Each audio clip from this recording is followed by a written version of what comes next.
ഞാനിത് പല പ്രാവശ്യം പറഞ്ഞിരുന്നു. അതായത് നമ്മൾ 2023 മുതൽ പ്രത്യേകിച്ചും നിപ്പ ഔട്ട്ബ്രേക്കിന് ശേഷം എല്ലാ മസ്തിഷ്ക ജ്വരങ്ങളും റിപ്പോർട്ട് ചെയ്യണമെന്നുള്ളതും എന്തുകൊണ്ട് മസ്തിഷ്ക ജ്വരം ഉണ്ടാകുന്നു എന്നുള്ളത് കണ്ടുപിടിക്കണമെന്നുള്ളതും തീരുമാനിക്കുകയും ഈ നിർദ്ദേശം പാലിക്കണമെന്നുള്ളത് നമ്മുടെ ആശുപത്രികളിലേക്ക് സന്ദേശം കൊടുക്കുകയും ചെയ്തു. അപ്പോൾ അതിന്റെ അടിസ്ഥാനത്തിൽ മസ്തിഷ്ക ജ്വരം കേസുകൾ കൂടുതലായിട്ട് നേരത്തെയുമുണ്ട്. നേരത്തെ ഉള്ള കേസുകൾ അൺറിപ്പോർട്ടഡ് ആയിരുന്നു. പക്ഷേ ഒരു നിപ്പയാണ് കേരളത്തെ വാസ്തവത്തിൽ അങ്ങനെയുള്ള ഈ ഒരു ഇതിലേക്ക് എത്തിച്ചത്.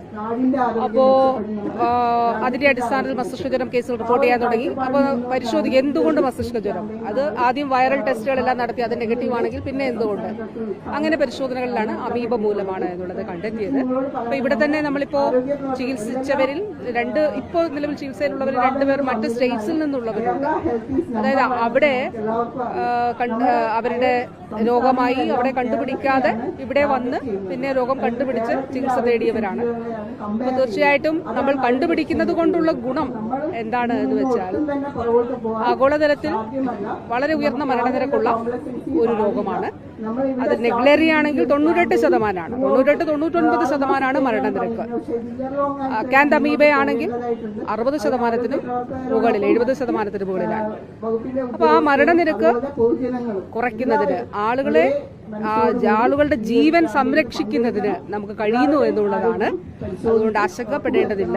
പക്ഷെ നമ്മൾ പ്രതിരോധം എടുക്കണം. ആ പ്രതിരോധം എന്ന് പറയുന്നത് മലിനമായിട്ടുള്ള കെട്ടിക്കിടക്കുന്ന ജലാശയങ്ങൾ, അതോടൊപ്പം തന്നെ പായൽ പിടിച്ച ജലാശയങ്ങൾ, കന്നുകാലികളെ കുളിപ്പിക്കുന്ന ജലാശയങ്ങൾ, പാറക്കുളങ്ങൾ, ഇവിടങ്ങളിൽ നമ്മൾ നീന്തുകയോ അവിടെ ഈ മുഖം കഴുകുകയോ കുളിക്കുകയോ ചെയ്യാൻ പാടില്ല. കിണറുകൾ ശാസ്ത്രീയമായി ക്ലോറിനേറ്റ് ചെയ്യണം. സ്വിമ്മിംഗ് പൂളുകളും അതുപോലെ വാട്ടർ തീം പാർക്കുകളിലെ പൂളുകളും കൃത്യമായി തന്നെ ക്ലോറിനേറ്റ് ചെയ്യുകയും അതും ശാസ്ത്രീയമായി ക്ലോറിനേറ്റ് ചെയ്യുകയും അവയുടെ റെക്കോർഡ് കീപ്പ് ചെയ്യുകയും ചെയ്യണം. കൃത്യമായി രജിസ്റ്ററിൽ ഉണ്ടാകണം എന്ന് ക്ലോറിനേറ്റ് ചെയ്തു എന്നൊക്കെയുള്ളത്. അതോടൊപ്പം തന്നെ പ്രത്യേകം ശ്രദ്ധിക്കേണ്ടത് മൂക്കിലൂടെയാണ് ബ്രെയിനിലേക്ക് ഈ അമീബ എത്തുന്നത്.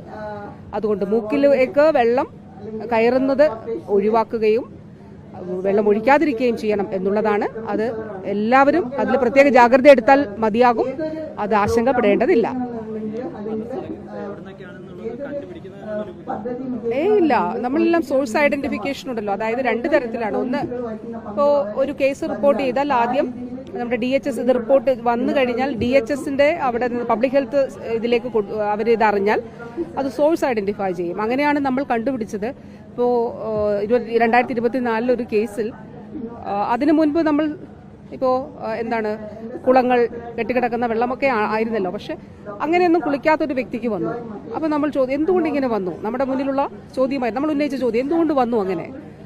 അപ്പോൾ പരിശോധിച്ചപ്പോഴാണ് വീടിന് മുകളിലുള്ള ടാങ്ക് വൃത്തിഹീനമായിരുന്നു. 2-3 വർഷമായിരുന്നു വൃത്തിയാക്കിയിട്ട്. അപ്പോൾ അവിടെ ഈ അമീബയുടെ സാന്നിധ്യമുണ്ടായിരുന്നു. അതാണ് മാലിന്യമാണ് ഒരു പ്രധാനപ്പെട്ട കാര്യം. അതുകൊണ്ടാണ് പറഞ്ഞത് ജലസംഭരണികൾ വൃത്തിയാക്കണം. ഈ കെട്ടിക്കിടക്കുന്ന മലിനമായ സ്റ്റാഗ്നന്റ് ആയിട്ടുള്ള ജലാശയങ്ങൾ അവിടെ നമ്മൾ കുളിക്കുന്നതൊക്കെ ഒഴിവാക്കണം. കിണറുകൾ ശാസ്ത്രീയമായി ക്ലോറിനേറ്റ് ചെയ്യണം. ഏറ്റവും പ്രധാനപ്പെട്ട കാര്യം വ്യക്തികളെന്നുള്ള നിലയിൽ നമുക്ക് ചെയ്യാവുന്നത് മൂക്കിലേക്ക് വെള്ളം കയറുന്നില്ല. അപ്പം അത് നീന്തുമ്പോഴാണെങ്കിലും എപ്പോഴാണെങ്കിലും മൂക്കിലേക്ക് വെള്ളം കയറുന്നില്ല എന്നുള്ളത് ഉറപ്പാക്കുകയും മൂക്കിലേക്ക് വെള്ളം ഒഴിക്കാതിരിക്കുകയും ചെയ്യാം എന്നുള്ളത് വളരെ പ്രധാനപ്പെട്ടത്. അതുകൊണ്ട് ഈ പ്രതിരോധ മാർഗങ്ങൾ നമുക്ക് സ്വീകരിക്കാം. റിപ്പോർട്ട് ചെയ്യുന്നു എന്നുള്ളത് വാസ്തവത്തിൽ അത് റിപ്പോർട്ട് ചെയ്താൽ അല്ലെങ്കിൽ ഒന്ന് ആലോചിച്ച് നോക്കുക, ഇതെല്ലാം അൺനോട്ടീസ്ഡ് ആയിട്ട് പോകും. ഇപ്പോൾ ഇത്രയും ആളുകളിൽ നമുക്ക് ജീവിതത്തിലേക്ക് തിരിച്ചു വന്ന ആളുകളെ സേവ് ചെയ്യാനായിട്ട് നമുക്ക് കഴിഞ്ഞു എന്നുള്ളതാണ്. അല്ലെങ്കിൽ ഒരു മസ്തിഷ്ക ജ്വരം കേസായിട്ട് ചിലപ്പോൾ പോകുന്ന കേസുകളാണ്. കേരളം ചെയ്യുന്ന എന്താണ്, അത് കണ്ടുപിടിക്കുന്നു. എന്തുകൊണ്ടാണെന്ന് കണ്ടുപിടിക്കുന്നു, ആദ്യം തന്നെ ചികിത്സ നൽകുന്നു എന്നുള്ളതാണ്. ഇപ്പോൾ അതുകൊണ്ട് അതിനുള്ള ആശങ്ക വേണ്ട. പക്ഷേ രോഗലക്ഷണങ്ങൾ ഉണ്ടെങ്കിൽ ദയവായി ആശുപത്രികളിൽ എത്തണം.